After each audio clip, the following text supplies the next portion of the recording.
the way. We're wanted men.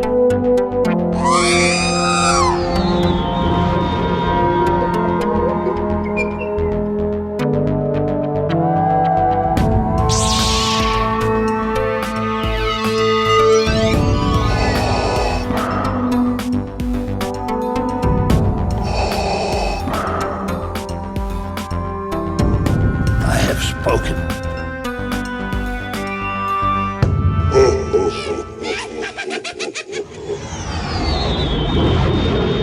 Welcome to episode 267 of the Smugglers Galaxy podcast, your favorite Star Wars podcast for smugglers in the galaxy. It's Glenn and Jason, and it's Halloween week. Yay! Happy Halloween. Halloween. Yo, it's spooky time. And I don't know, maybe it's because we're older, or I'm older. It hasn't felt like Halloween, but it's also been warm. It's just now kind of starting to feel like it. And then you realize Halloween's on Thursday or Friday, Friday. which is great for the kids. Yeah, I think my office is closing early, so the parents can get home and get ready for Halloween with the kids, which is nice. Yeah, I appreciate when offices do that because trying to get home on Halloween just stinks because everybody's already left the office early and traffic sucks and it just everybody's trying to rush home and get home for the kids. And I've never had it's always horrible. It's worse than like Thanksgiving traffic. Mm-hmm. Everybody wants to get home for the kiddos. And then we get home and you buy candy and nobody shows up. Yes.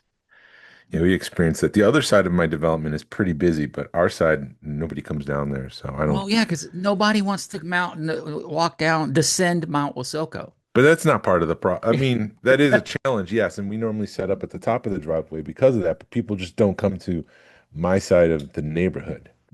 So it's Maybe not a you me, should, it's huh? not a me thing, it's a development thing. Maybe you should give them full-size candy bars and you'll be good. Maybe. One year I did give away, I had, when I worked for the more vending company, because it was a vending and a coffee company, we had a case of Cheetos that had expired and I was giving them away, or they were right, two, I don't know if they'd expired or about to expire or whatever, but they were still good to eat.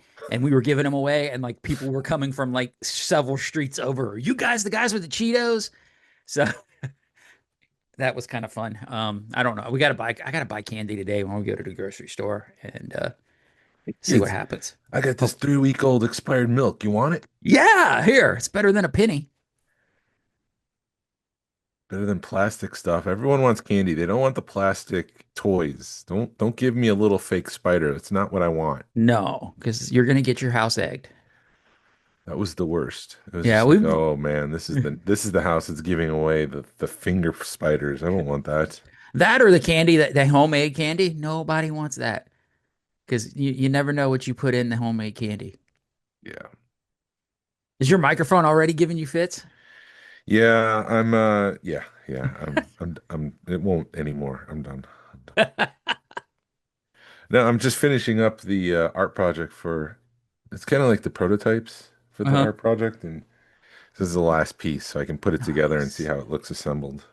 Nice. So I'm But sure we'll see pictures soon, yeah, or at least the chats will, the ultra super secret chats. that's my Rogue Fun tease for this episode. Yeah.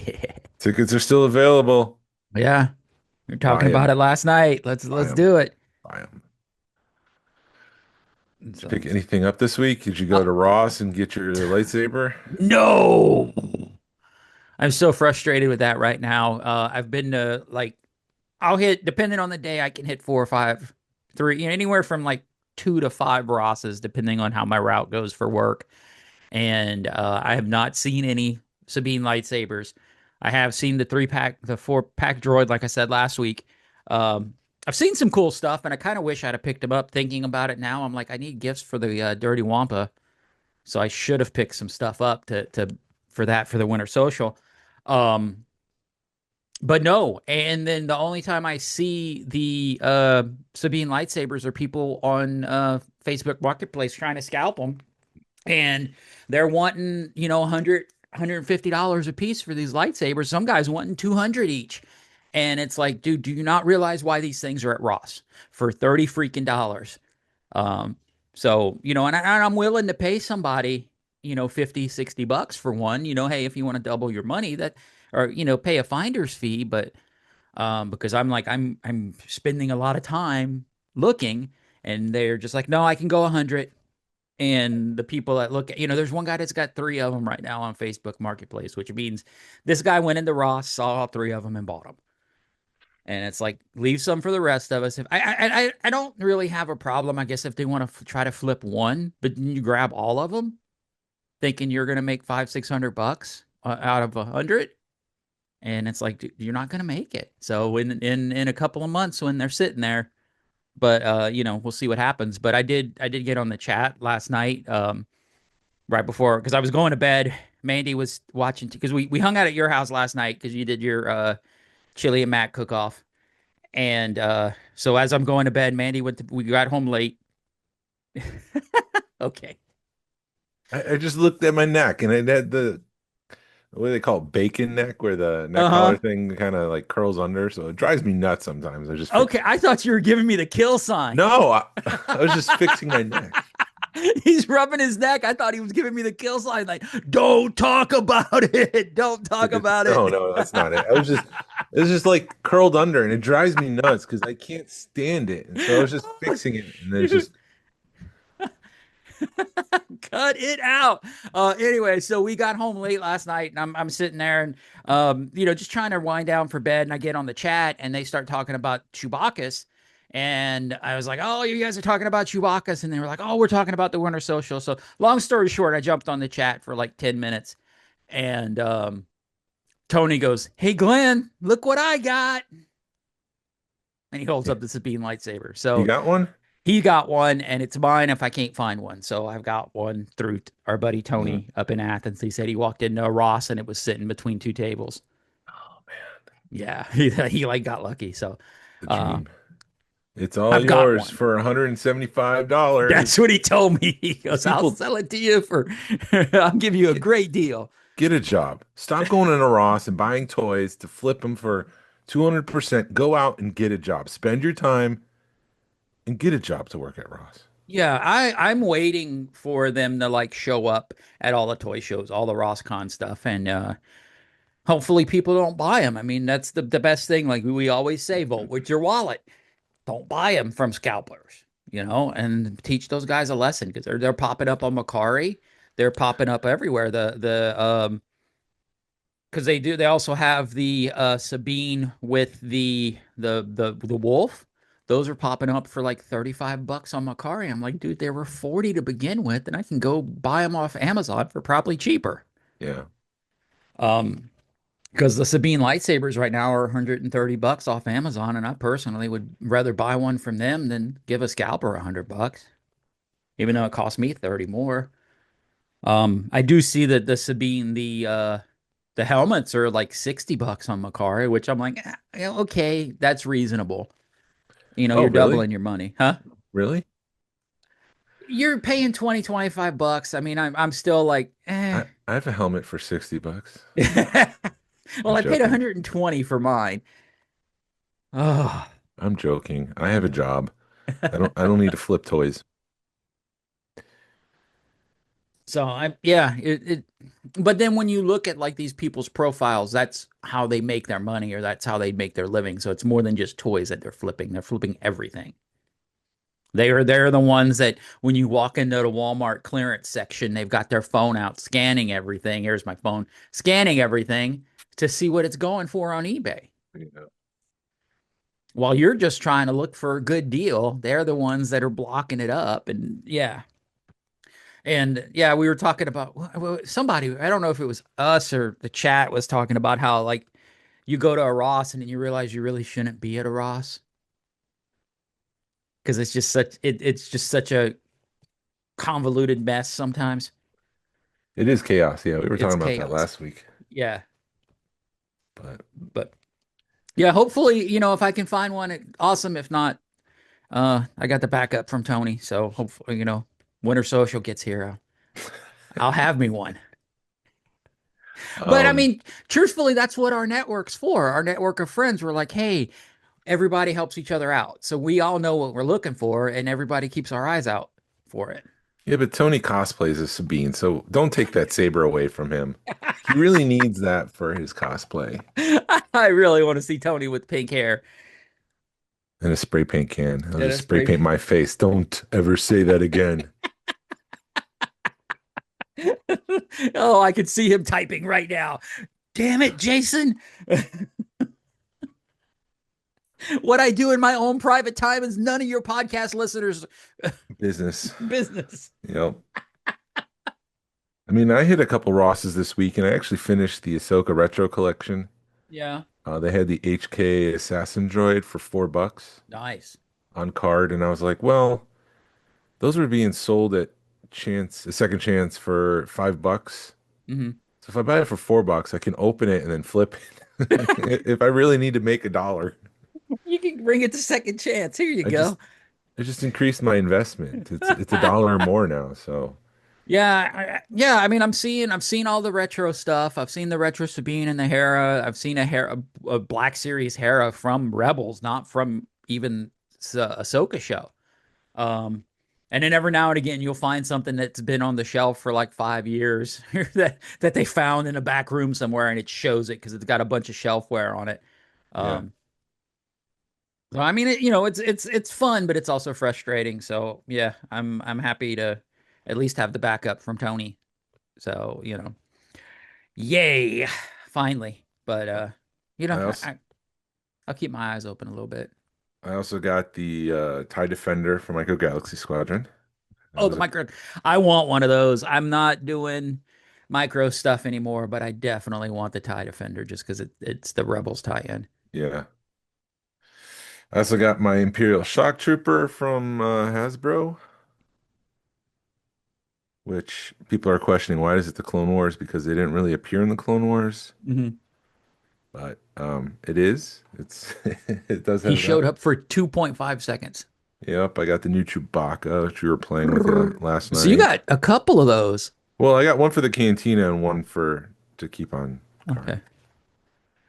Same thing with Han Solo. I can't remember if I talked about that one, but this is the one with the uh wrist issue. Yeah.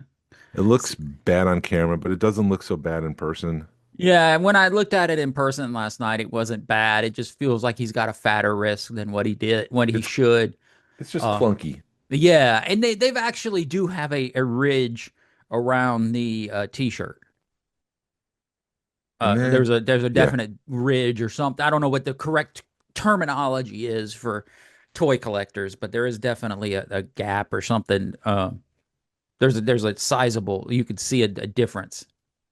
yeah. I mean, yeah, but it just looks like there's a shirt underneath his shirt because it's so thick. It's too Right. thick to be a wrist. So it looks like he's wearing like a skin colored shirt underneath his white shirt. Skin kind of colored turtleneck. And then the other one I got was the new Stormtrooper, which is VC-231, which means that it's an older Stormtrooper on a new card back. But the card back is new completely. It's on a Star Wars Mhm. branded thing, but I'm trying to figure out if this is from an old film still, because it's almost like a squadron of stormtroopers marching. It's not the typical one where they're at the drawbridge and they're shooting up at Luke Right. and Leia.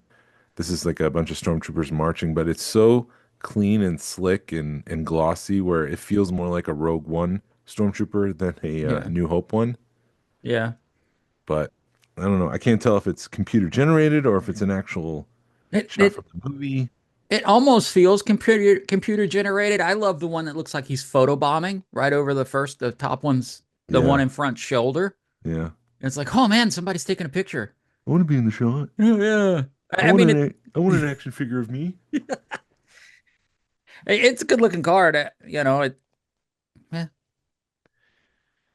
And I also got the new Darth Vader TIE Fighter sand sticker. sand sticker. So there's a controversy around this because on the box itself, there's an image kind of overlooking Darth Vader's shoulder. You're looking down at the control panel that he controls. Yeah. And there's a sticker from the "I Have You Now" kind of shot from Star Wars on the display where it kind of shows his readout of what he's seeing on what the sensors on the TIE fighter are seeing, or whatever. Yeah. It's a sticker, but it's not included in the set itself. Dude, that's ridiculous. I don't know why they did that. Is it just a major oversight or somebody was like, we can save 5 cents per or That's my worry, is that it was a cost savings thing. Like, why are we including this sticker? right. And Why? Was is that there any other necessary? stickers that went with the thing? No, there's no stickers that came with it. Okay. It's almost like this is the prototype, and they're like, well, it's just one sticker, and we'd have to ship, I mean, it's very, very small. It's like Mhm. 12 millimeters, which I can't translate that to inches, but it's it's maybe too small to put in with the box, and they're like, we're not just going to put a sticker in this box, and that's going to cost us 3 cents. Well, We could why would save 3 cents. right? Why couldn't they have put the sticker on in production? Did it themselves? Is that too much more money? That would cost 5 cents. Oh, okay. You mean I'm the old guessing. ladies that are sitting there smoking their cigarettes couldn't have done that? I don't even think it's old ladies anymore. I think it's just robots Yeah. processing this stuff, and maybe they're pulling the plastic off the line, but I don't know. I don't think it's happening. But yeah, it was just it's difficult when there's that perception that Hasbro's cutting costs in every corner, Yeah. and it's just so in your face where it's a featured photo on your box and the sticker's not there. Yeah, it's a 2 cent sticker. I don't care, but at the same time, I care that Hasbro's cutting corners. It's That's the issue. It's not the sticker, it's the fact that they're cutting corners. right. It's the principle, and Yeah. and it's the fact. Like last night, we were when we were on the chat, we got to talking about the Batman Batarang. Well, Batman. I want to say U-wing, but I don't think that's not right. It's a Batwing. Um, huh? Batwing. The Batwing.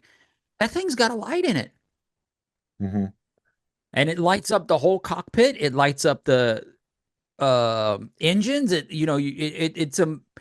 takes a crappy looking toy for lack of better because there's nothing to the Batwing, but you put the light on it and you're just like, wow, that took the toy up like 5 notches.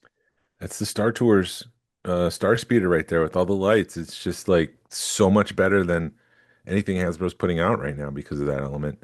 Yeah, I don't know. I don't know what their problem is. It's like we were talking last night about the Tron figures. They could have for a few cents more done something silly like done them black light, made them where you can hit them with a black light, and maybe they would have been better figures. I I Yeah. I don't know what the answer is with those things. Um, I think my talking it through. I think my problem with them is I'm so used to seeing the Tron figures translucent because that's how they were back in the Yeah. day. Yeah. That they made these that are this weirdly weird light baby blue thing, and you're like, they just Well, don't look right. it's movie accurate though. Yeah, I know it doesn't look right because you're so used to those translucent things, but these are more movie accurate than the translucent things. yeah, I think, and I didn't. Someone pointed this out to me this week. It's the same mold, just reused over and over again yes. for HasLab. It's three bodies that are the same, a female body, which is different, four bodies that are the same. There's some changes here and there, but for the most part, it's the same body. And Mhm. then it's the same light cycle, just colored differently. Right. So I was trying to be devil's advocate, and you're like, okay, you're $20 a figure, maybe 25. So there you're at 125 for the figures, and then you're at $50 each for the light cycles. Hmm. So then you're right in that two and a quarter range. What are their 300 or 250, 300? I think Was it's it 260? 260. So you're right around where it should be. But then that was also pointed out, well, then you're using the same buck. So you really should be at like 10 to 15 a figure because you're just reusing the same buck for each or the same Yeah. figure for each of these figures. You're just changing the head around and the light cycles are the same. So you really should be at like 150, 200, not 2 to 250 for this figure, this set. And was HasLab a cost savings thing versus a let's try to rake our collectors over the coals situation? Yeah. And I question this whole 10,000 uh number of people backing it. It almost seems like that's a corporate initiative. Like every HasLab has to have 10,000 people, or otherwise we're not doing it. Right. I'm trying to think, was there any 8,000s recently? I don't remember. I Was mean, I no, could it's look real 8,000 quick. was no, the 8,000 was the last. So maybe I'm wrong, but I can look. but the But marg yeah, no, you're the right. Yeah, it's 260 for the set. And what do they have? They have 1060 backers, which that's the number we talked about last night. So nobody is back this. 1,060, not Yeah. 10,060. Yeah, 10, yeah, 1060 backers, Just to clarify. just to clarify. So yeah, it's nobody's backing this thing. I mean, and they could do so much more. And you know, we were also looking, and it's like the popcorn buckets look better than these. And these are toys. Mm-hmm. But Yeah. I have some news this week, some very interesting news. Yes. Some news that kind of possibly gives a look under the hood at Lucasfilm. So Adam Driver and director Steven Soderbergh, who directed Logan Lucky and the Ocean films, Ocean 11, 12, and 13, they developed a script for Ben Solo called The Hunt for Ben Solo. Hmm. Um, and according to Adam Driver, he said, we presented the script to Lucasfilm. They loved the idea. They totally understood our angle and why we were doing it. We took it to Bob Iger and Alan Bergman, and they said no. They didn't see how Ben Solo was alive, and that was that. It was called The Hunt for Ben Solo, and it was really cool, but it is no more, and we can finally talk about it. Which means that, and then Soderbergh said, I really enjoyed making the movie in my head. I'm just sorry the fans won't get to see it. Yeah. Jeff Snyder reported that he reached out to some contacts and said, I was assured there were no plans for him to return to the Star Wars franchise, especially with Kennedy expected to step down from a post early next year. So Bob Iger, his contract's up at the end of 2027. In January, they expect to announce his replacement. And after that, I would expect Kathleen Kennedy to have a replacement at Lucasfilm. I think they're just waiting for Disney to figure things out so that Lucasfilm can figure things out. Yeah. And then someone flew a plane over Disney Studios in Burbank with one of those banners behind it that said, save hashtag the hunt for Ben Solo. Wow. And then the playlist last night released an article about all of this and said that um, this was something that was in the mix like 2021. Hmm. So it's a couple of years late. So when they kind of say when Adam Driver says I can finally talk about it, that means the NDA has expired on this project Right. and he can finally talk about it. So I mean, this is like 3 years after the project died. But they said in the playlist article that Alan Bergman, who runs Walt Disney Studios, took a long time in reviewing the project, almost like it was not a priority. Hmm. Which just goes to show how Disney looks at Star Wars, where it's just like, we really don't care anymore. We've got the property. It's not going anywhere for us. Right. That's my read on it. That it's just a low priority. They'd rather push forward some of the mediocre Marvel stuff that they've been working on than doing something cool and different. And according to the article, the logic behind how Ben Solo comes back was sound. So it's Mhm. not like somehow Ben Solo has returned. Okay. There was some logic behind it. It was going to make sense in the eyes of the filmmakers and hopefully the audience. So, Lucasfilm was behind it. There was a finished script. There was a budget. There was possible scouting. So like this was pretty far along before Disney said, "No, we're not doing it." so this was after the prequels. This was supposed to take place after the prequels. This was after the sequel trilogy. The sequel, sorry. Yeah, so this was post Rise of Skywalker. Obviously, Hmm. Ben Solo dies at the end of Rise of Skywalker, and this would have been something that took place after that movie. So it would be a completely new kind of storyline. Hmm. Uh, it takes Ben Solo in a new place, and Ben Solo is probably looking for his redemption. Right. Interesting. Did we see him? I mean, we saw him die, but did he become one with the Force or anything like that? No, I don't think so. Okay. Hmm. I'm just Uh, I'm pondering over the theory behind it. But no, I definitely I think Star Wars, like you were saying, Star Disney and Star Wars are like, yeah, we got the park, we gave them the parks, we gave them what everything they wanted, and they weren't happy with it. And Star Wars fans are the worst fans because we complain about everything, and they're probably at the point they're like, why would we put all this money into a movie and we're not going to be able to sell product for it? We're not going to be able to, nobody's going to go see it. We're going to lose money all the way around. So why do it? yeah, it brings up a couple questions, and I'm gonna try to keep them organized in my head so I don't lose them. Number one, like you're saying, the relationship between fans and Disney, are Disney just not, are they over fans? Yeah. Is that an issue? The other thing is, and I lost it. I completely lost it. I should have written this down. There was another thought there tied to all of this, and I should have written it down. And you're so Um, organized, Jason. I'm yeah, I surprised you know. didn't. It's gone. It's gone. This is great podcasting. It's riveting. No, but I mean, we are. We are the type of people where we're like, we want you to give us all this stuff, and then we're not going to be happy with it. Where we should just be happy that we're still having product. I mean, a lot of these people. I mean, you remember? Do people not remember the dark times Yeah. where you had to legitimately go to Disney to find Star Wars stuff? Yeah. In the early 90s, if you wanted something Star Wars, you had to go to Disney World to find something Star Wars. That's the only place in the world you can find something Star Wars. And I mean, and I truly think we're like on the verge of that happening again. And I'm not going to be like Yak Face or like support the HasLab, blah, blah, blah. You spend your money the way you want, Mhm. but I think Star Wars is on a very big decline. And that movie, that them canceling the movies, and especially them canceling a movie that's like greenlit ready to go, proves it.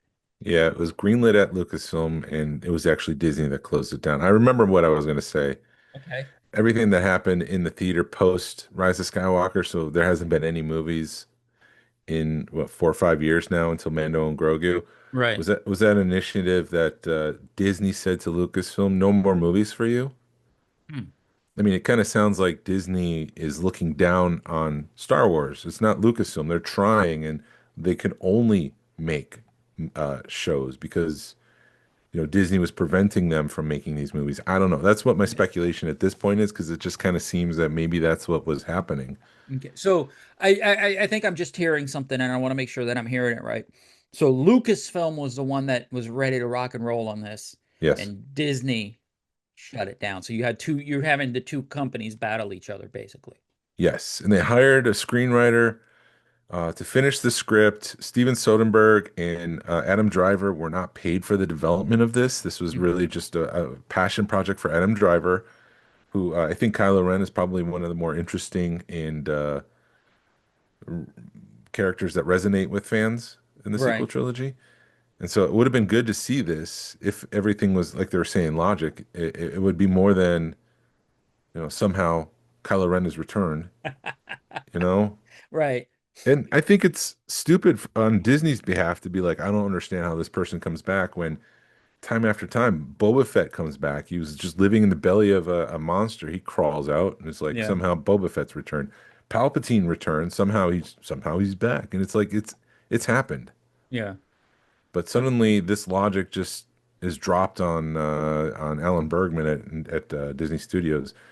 I just That don't no, like how they put Star Wars in the corner, essentially. right. Don't put baby in the corner. Don't put Star Wars in the corner. Well, the only thing I can think of is you mentioned Palpatine, you mentioned Boba Fett coming back. Those people sell merch. Maybe Kylo Ren doesn't sell merch. Maybe people never really bought his merch, and they were like, you know what, we don't have a solid uh character development, like we do Boba Fett, because you put a Boba Fett out, he sells. I mean, it is getting to the point where people are going to quit buying the Boba Fetts because they keep just rehashing them. Hmm. But people still buy them. Boba Fett's a popular character, and you have people, and so is the Emperor, and you have people that will support those characters whenever they release something. Yeah. So that's the plans for the hunt for Ben Solo. It's not happening, but there was some talk that possibly Disney released this, Mm, excuse me, Lucasfilm released this to gain some traction with fans and do some market research to see if this is something that would really resonate. And there's always a chance that it could come back.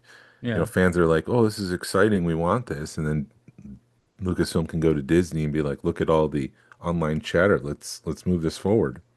But people have tried that with Solo 2 and it hasn't happened. Well, it's funny you say that because the other news that kind of slipped under the radar was that the Lando movie might be back on the table and that Lucasfilm is working on it right now, Nice.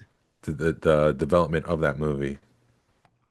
I would love to see the Lando movie because you could roll a lot of stuff into that movie as long as you're not trying to put, as they put five, the saying goes, 10 pounds of crap in a 5 pound bag. If you do it right, it could be a good movie. You could Hmm. tie up a lot of loose ends with that movie. Hmm.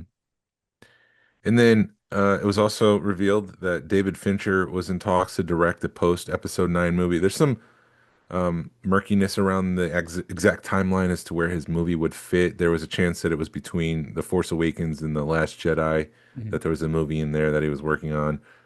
Some people are saying that it was post Episode 9. David Fincher obviously directed Seven, Fight Club, Zodiac, The Social Network. He's a very talented and capable director who would make a movie. He's a perfectionist too, so he'd be making a movie that actually made sense Right. in terms of character motivation.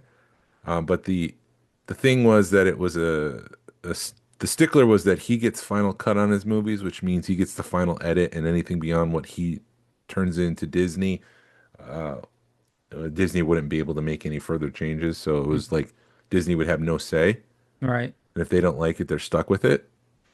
Yeah. And his stuff tends to be darker, so maybe Disney was like, I don't want that because if we need to make changes and make it lighter, then we can't do that. So no, David Fincher walks. And I saw a lot of people upset because instead, you get Sean Levy, you don't get David Fincher and Steven Soderbergh, who are very talented and capable directors. Right. Well, and hasn't Disney learned that dark works with Star Wars? Because I mean, look at Rogue One and look at Andor. Hmm. That stuff was dark and we loved it. Hmm. Yeah, but Why not? Why can't we have that? I seriously don't understand. I mean, yes, I understand Disney doesn't want to be like, oh, everything's dark, but we don't get maybe, a Ben maybe, Solo movie, but we get Acolyte. yeah. It's like, come on, Disney, get it Yeah. together. Pick a timeline, stick to that, build that out for 10 years. If 5 years in, you have a 5-year plan. If that doesn't work, scrap your plans and pivot to another point in the timeline. But I don't think going back and forth between post Return of the Jedi, post Rise of Skywalker is a good idea. I Mhm. think that just creates market confusion. I think you need to have clarity. I think you need to have buy-in on the audience. You need to develop strong movies. You need to have a plan going into your movies. You can't just make pivots after the first movie. Okay, what do we want to do next? Right. We were talking, there was somebody was talking that somebody has a plan like that, and that's what they're doing with all the movies. It's like it's all chronological and it's everything that comes out is in chronological order. Well, it's Simon Kinberg. That was the other thing. It's like instead of David Fincher and Steven Soderbergh, we get Sean Levy and Simon Kinberg. Mhm. So he's working on the next episode 10, 11, and 12, but we'll see. This I and that is outside of the Ray movie. The Ray movie wouldn't be episode 10. Although Mhm. things have shifted, so there's a chance that they might be like, okay, we need to combine these and make this episode uh 10. I really wish they'd get away from the episodic Star Wars. I know I keep saying it, but they need to. We enjoyed Rogue One, we enjoyed Solo, we enjoy the one-off movies. Get away from the 9, 10, and 11, or 10, 9, 10, 11, 12. Get away Hmm. from naming them and just make a good Star Wars movie. Yeah. And I think Star Wars, with Solo, they shot themselves in the foot. Maybe, like you were saying, they tried to make it very comedic, like 21 Jump Street, and maybe we needed a little bit more of that in Solo, or maybe it was too much. I don't know, but Oh I God. don't know. Stick with the plan, I guess. It aggravates me when they keep pivoting. Oh, Yeah. fans don't want this, and they pivot, and it's like then they ruin the project because they pivot in mid project. Yeah. We'll see. I just don't Yeah. like how Star Wars has been diminished at Disney. This is not why you purchased the property to kind of back burner it. And this is also part of the problem with these mega corporations. And I'm sorry to get on a soapbox for 3 seconds. These mega corporations Preach. buying everything up because Yeah. when it comes to Marvel versus Star Wars at a company, they're going to say, well, Marvel gives us more return. So let's do the Marvel project, i.e., Captain America and what was the one with the Hulk and Harrison Ford? We're gonna get that over Ben Yeah. Solo because well, Marvel sells more merch than Star Wars right now. So let's do that. And it's like if this was an independent company still, they could do whatever they want. Hmm. But Yeah. You don't have bean counters in New York somewhere tapping everything, and they'd be like, "Oh yeah, put that sticker in there." Well, that has a different company, but it's yeah, still the same.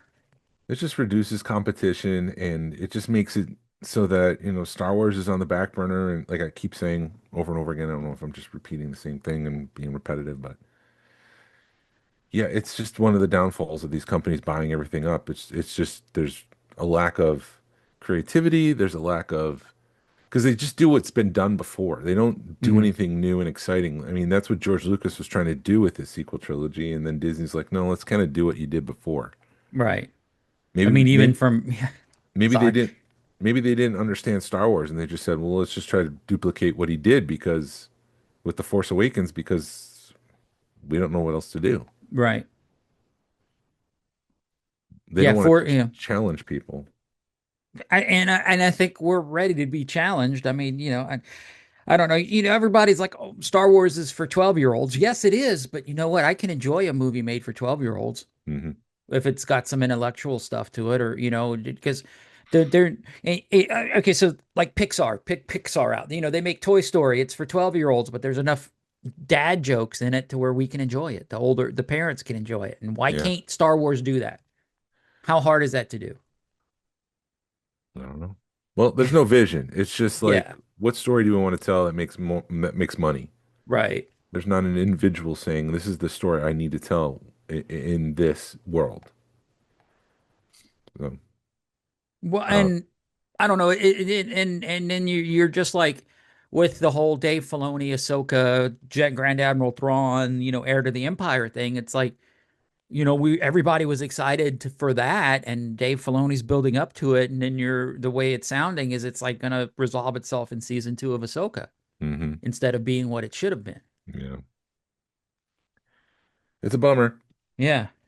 So Sorry to be negative on this episode, but it is supposed to be spooky and unsettling we'll because get it's spooky. Halloween. So that's what we're doing. We're making it This is creepy. Halloween.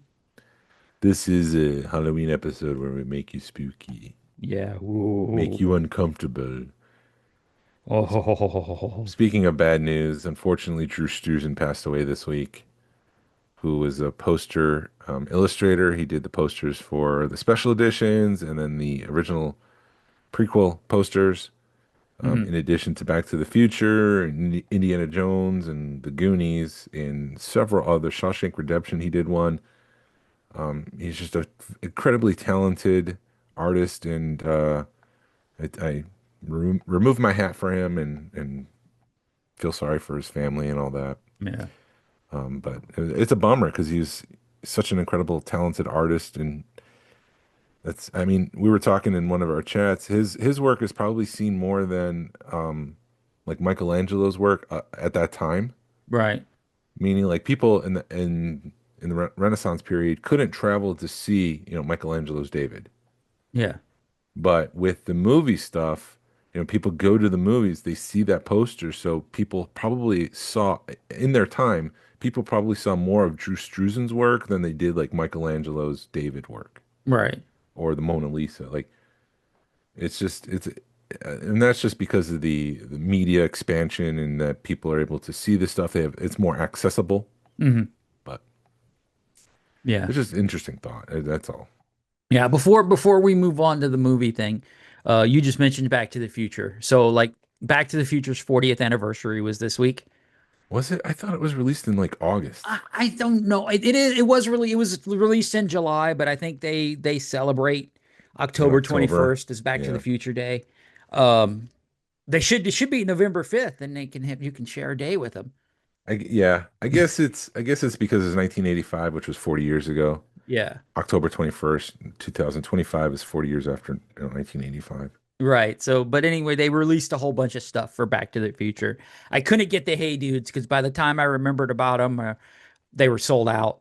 They and they were an $80 pair of Hey Dudes, which I'm like, they'd be cool to get, but do I want an $80 pair of Hey Dudes? Um, but did you see the Gibson finally re-release the guitars? No. So they released two versions of the guitar. One was like the Gibson Custom Shop, which they released 88 of. Mm. Guess the price. Not $1,985. I wish. You Oh, got to add an extra zero.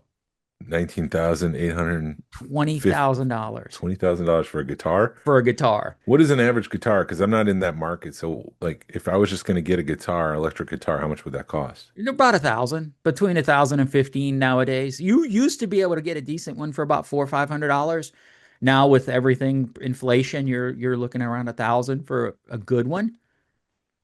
Um, Is this the Go Johnny Go guitar yeah, or Johnny Be Good the guitar? Johnny B. Good guitar, the Gibson, the red Gibson he plays at the end of of the movie Yeah. at the back of the dance. And it's not But it, the huh? what about the yellow triangle one he does at the beginning of the movie? I saw one at the flea market that they wanted $600 for. And I wanted it just to have, but I wasn't gonna pay $600 for it. I think you can get a modern one for a little bit cheaper. But what's cool is like you open the guitar case where you normally keep your picks, and there's a flux capacitor in it that lights up, and it came with a watch, and it came with a lot of accoutrements, but um Like, Epiphone, which is Gibson's lesser version, released one, and they released 1,985 of them, and they were the $1,000 guitar. And I was Mandy's like, you want one? I'm like, yeah, but $1,000 for something I never play, that's a lot. And she goes, you have toys that are worth $1,000. I'm like, yeah, can't you strap yeah, some bass strings to it? I could. Um, yeah, cut the accoutrements and just make it a $15,000 guitar. Help people out. Yeah, but it's like everything they had for that sold out. All the The limited tw edition stuff like was sold out in a few hours. So the $20,000 guitar sold out. well, there's only 88 of them. So yeah, people were buying them. I'm surprised people have that much money, but Me too. I guess may- 88 people have it. yeah. There's 80. Yeah, I'm like, that's the cost of a car. Yeah, that's too much, Yeah. unfortunately. But maybe people are thinking it's an investment piece, but Cut to me in 10 years purchasing a double telescoping Luke Skywalker for $60,000. yeah. It's too much money, but I'll Ugh. spend it anyways because I'm just wiping my tail with money. Right. I've had a double telescoping Luke. It's impressive to have, but then I'd rather have my wax sculpt Hmm. of Bill. So Well, last week we had talked about because it's a Halloween and it's a spooky week, and because no one shared any ghost stories with us, we had to do something else. So we're just going to talk about our top five favorite scary movies, but we've given it a Star Wars twist by renaming them something Star Wars, and then the other person has to guess what the movie actually is. yes, So who goes first? Do I go first? You go first? you Who go comes? first. How do we do this? How do we do this? If you Uh, want to go first, because I have two lists. I have one that I made up, and then one that I asked Chat GPT because I went and kind of picked my top five favorite scary movies. I'm not a scary movie person. I'm more in my Same. teenage years. I watched a lot of scary movies, but nowadays it's like I don't have any modern scary movies. So I kind of It's did both. Huh?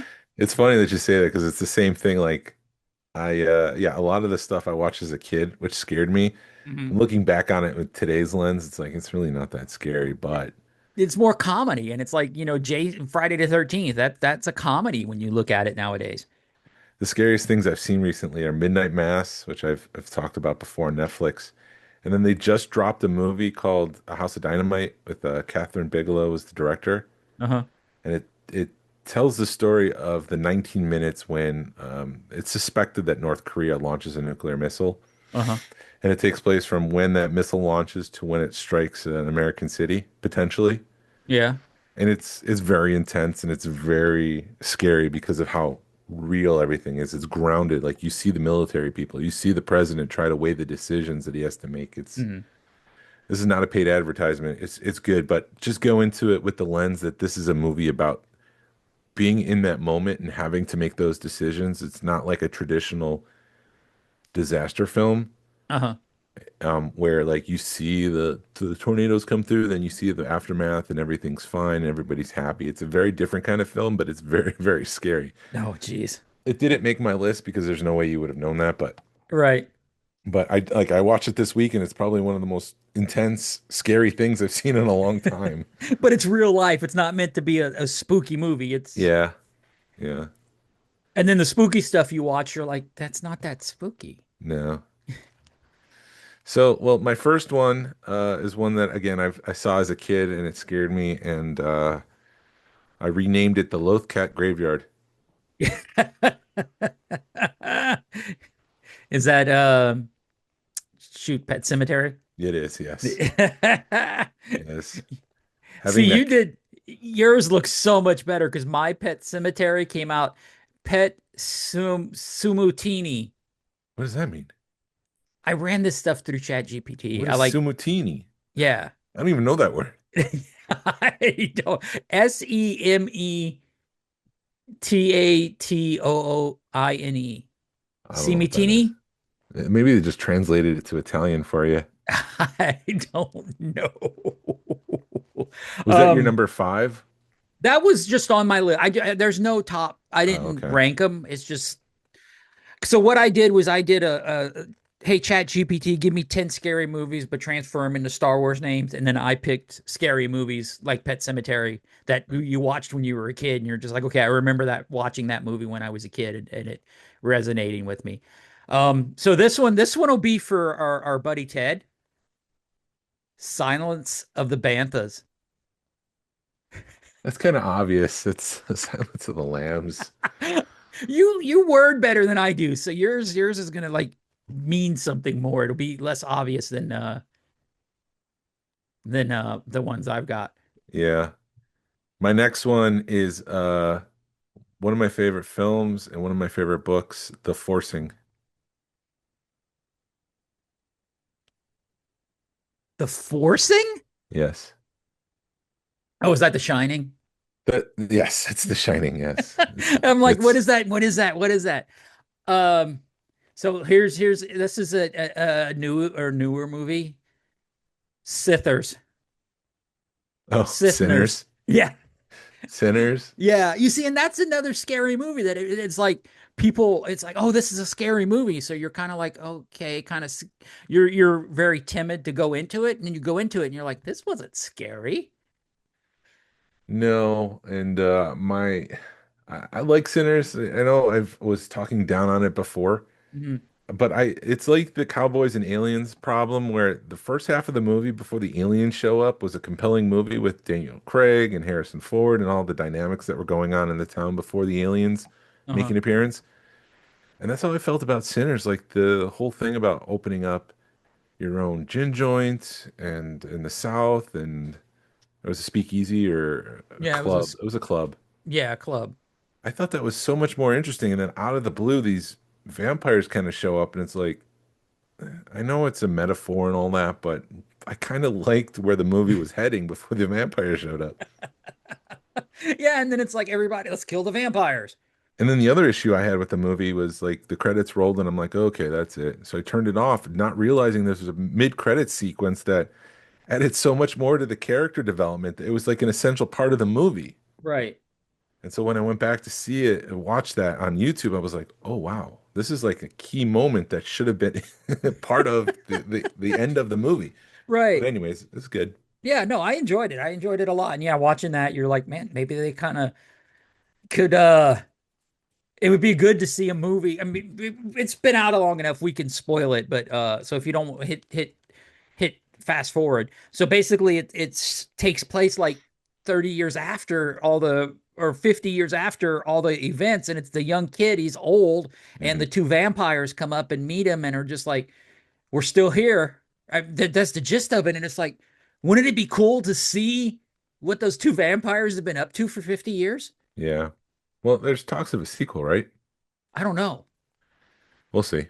Yeah, but that'd be cool to see that. So anyway, um, let's see, because yours are so much better. So Silent Night, Deadly Night of Ren. Was that a Silent Night movie?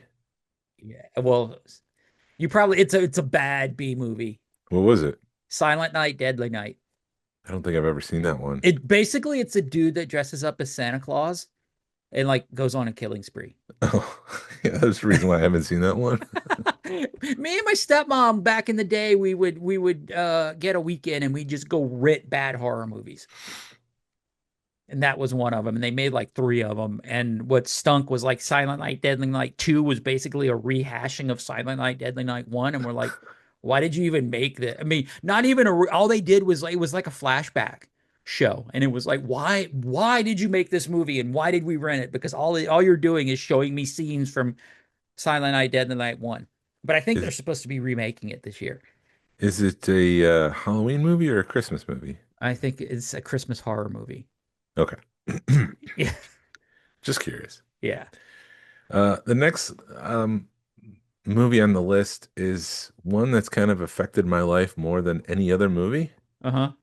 And I can get into it after I reveal what the name is. I don't know if I've talked about this or not. It did change the course of my life in a way. The Endor Sorceress program.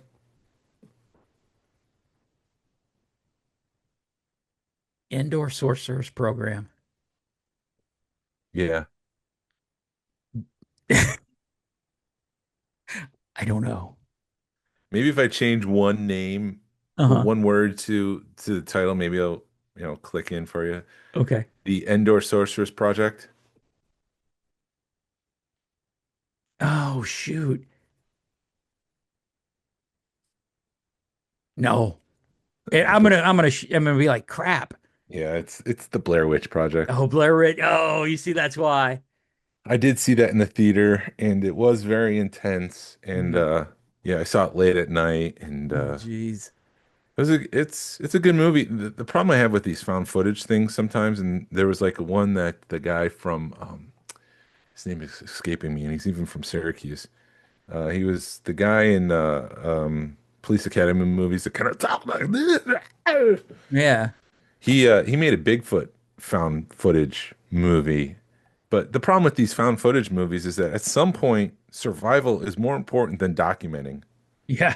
So these people would abandon the project and just try to get the heck out of the forest.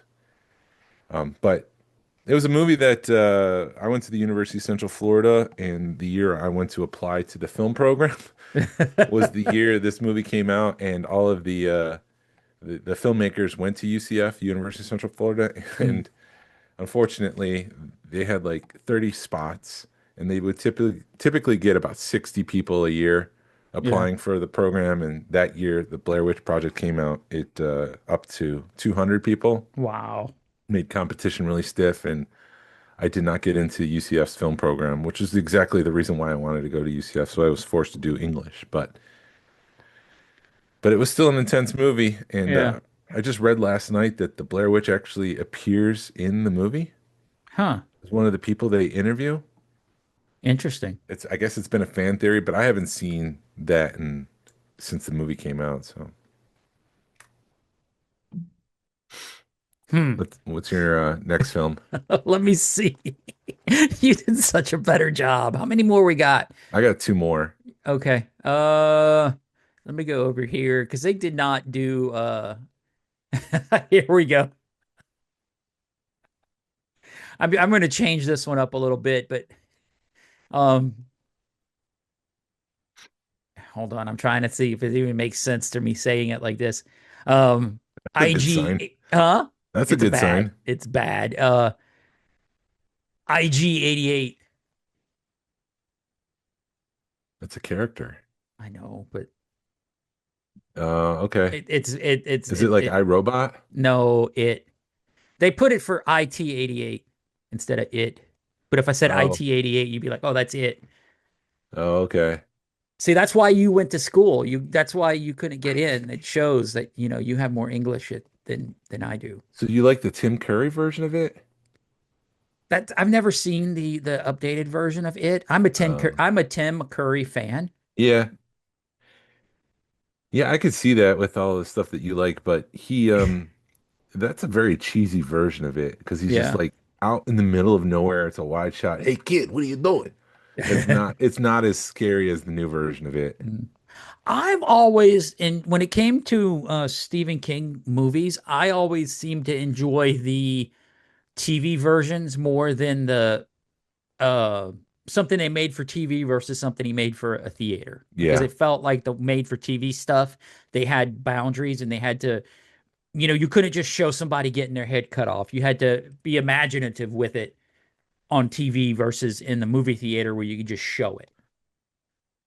Yeah, The Shining, to that point, is a very interesting property because, it's been made as a movie, but Stephen King hated that Mhm. famously, and he got the rights to make his own TV special, which is very accurate to the book. Uh-huh. And I think is just as good if you're a fan of the book. You probably like it. It's not as celebrated, I guess, as the movie. Yeah. But it's still lesser quality, like you're saying about all of his TV movies. It's not as good as the original film, but it is. I enjoyed it. Yeah. I have to dig that. I have to go find it. But yeah, The Shining is good. Well, Yeah. anyways, that's rehashing things again. Yeah. My next movie is The Empire Strikes Back with a Sledgehammer. Who has a sledgehammer? Empire Strikes Back with a sledgehammer. Yeah, it's another Stephen King property. I'll give you a hint. Oh, Misery. Misery. As a author, there's nothing more scary than having someone lock you up and slam your feet because you're not happy with the prospect of where the movie's going or your book is going. Oh, yeah. That was my Yeah. last Stephen King property. I Yeah. didn't realize how much he appeared on my list until just now. All right. Until we started talking about it. Yeah. You're right. Because how many did you? That's the third one. Yeah, I have an honorable mention, The Mist. Did you ever see that one? I enjoyed The Mist. It's the ending that really kind Oh of my affects God. you. It's That so, ending is messed up. and that's not even how it ended in the book Yeah. or in the short story. It's just completely different, and it's heart-wrenching and gut-wrenching, and I don't know if I can sit through it again. Yeah. So, what's your number one scary movie? It's not even my number one. It's not even good. And now you said Stephen King and with the messed up ending, and I'm thinking of a messed up ending in another movie, but the book was better than the movie. Um, I'm just gonna throw this one out there because these are all horrible compared to yours. The Tatooine Chain Saber Massacre. Oh, is that Nightmare on Elm Street? Yeah, no, Texas Chainsaw Yes, Massacre. obviously. But like, yeah, no, like I said, I put all these in Chat GPT. I cheated, but it did not come out as good as yours. So, what is your But number one scary movie then? I don't really have a number one scary movie. Like I said, for me, like scary movies when I watched them as a kid were like Nightmare on Elm Street and Friday the 13th. Or okay, so this is if truthfully, if like I had to pick like a number one scary movie just because of the memories that come abound around with it.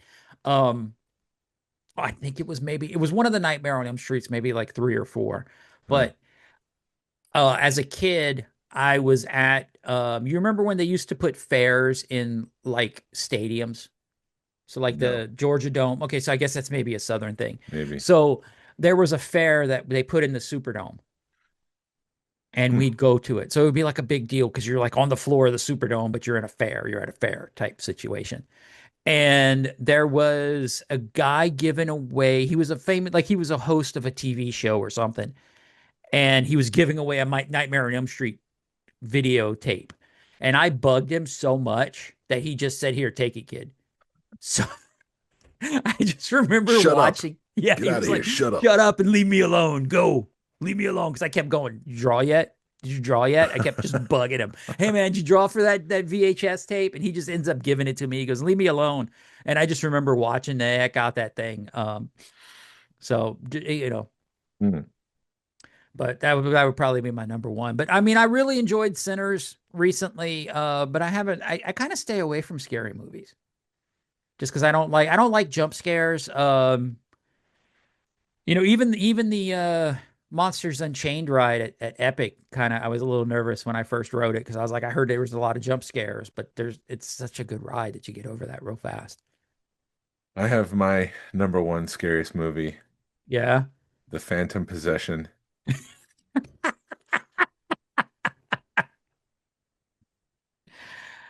because Which all the hopefully, government stuff in it. what do you think it is?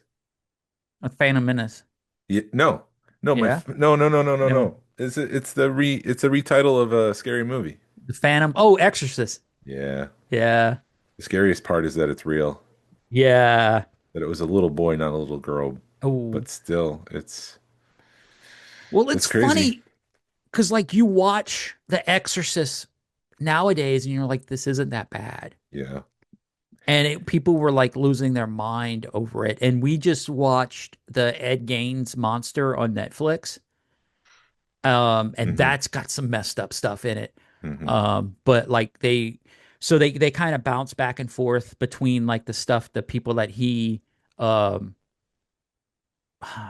not the influenced or like because Psycho was based on him, and it shows like people watching Psycho for the first time and losing their mind over it, and you're like, Yeah. some nowadays you're so desensitized to it that you're just it's like, oh, it's some old lady getting killed in a shower in black and white. Yeah, my sister-in-law, I mean, that was our, you know, most scariest movies, and my sister and my wife hadn't seen it, so we decided to show it to them, and they Mhm. were just at the end, they were like, that wasn't that scary. Psycho, I mean, Exorcist. Exorcist, and we both Yeah, were like, yeah, it is. yeah, And then it was re-released in the theater maybe about 20, 30 years ago. yeah, And I took some friends to see it, and the part where she starts levitating, and I think I've told this story before. She starts levitating, and the priest is like, "The power of Christ compels you," and he starts throwing the holy water on it. yeah. I started laughing hysterically, and my friends were freaked out because they thought like the devil had possessed me, and I was laughing at the priest doing it. Oh my God. But in the back of my mind, I had Dr. Evil in his electric chair spinning out of control, saying, "The power of Christ compels you," like he's exercising his chair. And so I flashed back to that scene and I started laughing uncontrollably because I started thinking about that. And I just remember my friends looking at me like, what is going on? But it is one of the scariest things I've ever seen. And like I said, it's because knowing that it was true, that it actually happened, that there's a Yeah. lot of people that vouch for it. And I don't know. I think I tried watching Exorcist, but I mean, it was just in my mind such a bad movie that I just couldn't get through it. But we'll put bad in quotes right, bad because as it's in it was not. just so. A lot of times, older movies just doesn't they don't hold up, The and I other may have been in that mood at that time. the other movie that had a honorable mention in addition to The Mist was this movie in 1986 called Invaders from Mars, Uh-huh. where these Martians came down and they started like brainwashing everybody in town. They would stick something in the back of people's neck, and the only way you could tell that they've been brainwashed was like this little scar that they had. Mm. It was like I think it's not like the Goonies, but it was like from a kid's perspective, like the Goonies. And so the kid had to go in and he had to go into the spaceship and save his family. And it was an intense kind of movie. And I remember that distinctively, but I knew you wouldn't, probably didn't know that movie. So I didn't No. include it on my list. There's also like a movie called like Night of the Comet that kind of sounds about like that, where like everybody die. It's like I don't know how to describe it, but it's like all of a sudden there's a comet and it's zombies and crazy kind of stuff. Oh, there's like now I'm thinking of like all kinds of stuff. There's like Night of the Living Dead. Not Night of the Living Dead, but the zombie. I think Night of the Living Dead. Which one's the zombie? Night of the Living Dead's Ash, No, but that's then Evil there's Dead. That's Huh? Evil Dead. Evil Dead's Ash, and then there's Night of the Living Dead, which is zombies. Yes. So yeah, the night I remember watching Night of the Living Dead or the remake of it, and that or recently, and that was pretty cool. Night of the Living Night Troopers. There you go. Night of the Living Death Troopers. That's how ChatGPT would have given it to me. Yeah, but Death Troopers aren't zombies like Night Troopers are. Oh, Night Troopers. Yeah, sorry, Night Troopers. Although I wonder because Lucasfilm is like kind of retconning things and they include Death Troopers a lot now. And when do you think Death Troopers were stopped? When do you think the Empire stopped using Death Troopers? Did they always use them and we just didn't see it in the original trilogy? Or at some point was the Emperor so confident in their control of the universe they were like, we don't need bodyguards anymore? Well, because he had the red guys as his bodyguards. Yeah, he So had his when okay, personal bodyguards, but like you never see like Dedra is walking around Ferrix with Death Troopers. hmm But you don't see that in the later trilogy. maybe the camera shot just wasn't wide enough. Maybe Death Troopers weren't needed on the Death Star. Yeah, but you think they would be though? Because I'm trying to remember. It does feel like they're sort of the ones that come in at the last minute. Because they've thrown 100 stormtroopers at something, and all of a sudden here's a Death Trooper to mop things up. Well, yeah, and going back to your point about Death Troopers, Night of the Living Death Troopers, we do see reanimated Death Troopers in Ahsoka. Yeah, So maybe they're continually used and they're just in the background as special forces, and they're just not used that often. yeah. I don't know. It was just something to ponder. Right. Well, it does. It does. A lot of like you always say, shut up, and enjoy Star Wars. Yeah, exactly. Yeah. But I mean, now there's a lot of stuff like that that happens, and I just want a good movie where I can turn my brain off for a couple hours and not have to worry about it. All right. Anything Yeah. else? No. That was a Are you good doing hour. anything fun for Halloween? No, probably not. Are I you hate guys to. gonna dress up as Kermit and Miss Piggy again? Yeah. Yeah, we'll do that, but that's probably the extent of it. That I was not expecting that last night. I walked into your house and you're just sitting there and you're like, "Hello, Glenn," and just as Kermit, I'm just like, I "Oh my think I God." think what you want to say is, "Hey, hello there, Glenn. How you doing today?" Yes, there you go. And I was just like, I wasn't expecting it, but that's Jason. It's So our very special guest star, Glenn and Mandy. Yeah. I have to kind of pull away from the microphone so it doesn't pop. yeah. But So you, any plans for Halloween? no, just probably hand out what little bit of candy to the kids that show up. I normally, if somebody shows up in a Star Wars outfit, they normally get an extra piece or two. No, okay. That's So fair. That's yeah, fair. That's fair. nothing special. Well, thank you for listening to the Smugglers Galaxy podcast. I'm trying to do this in a vampire accent. If you could, please leave a like and a 5-star review of the show anywhere you listen to podcasts, if allowed. It really helps us out and points people to our show. Actually, I could do the count from Sesame Street. Don't leave a 1-star. Ah, ah, ah. Don't leave a 2-star. Ah, ah, ah. I go all the way to 5. All right, enough of that. Five is the number that you will leave. Leave us. Popped. All right. Oh, it popped again. On Facebook, Instagram, YouTube. Send us an email or message us. We love feedback. We'd love to make you part of our show. Our email address is smugglersgalaxy@gmail.com. Thank you to Alfonso Riviera for the Smugglers Galaxy logo. And thank you to Levi Waterhouse for the music. People, collect for the love of it. Hashtag vote with your wallet. Pass on what you've learned. Be a positive force in the collecting community. Jason wants to say this is the way. This is the way. If I have friends everywhere. His microphone sucks.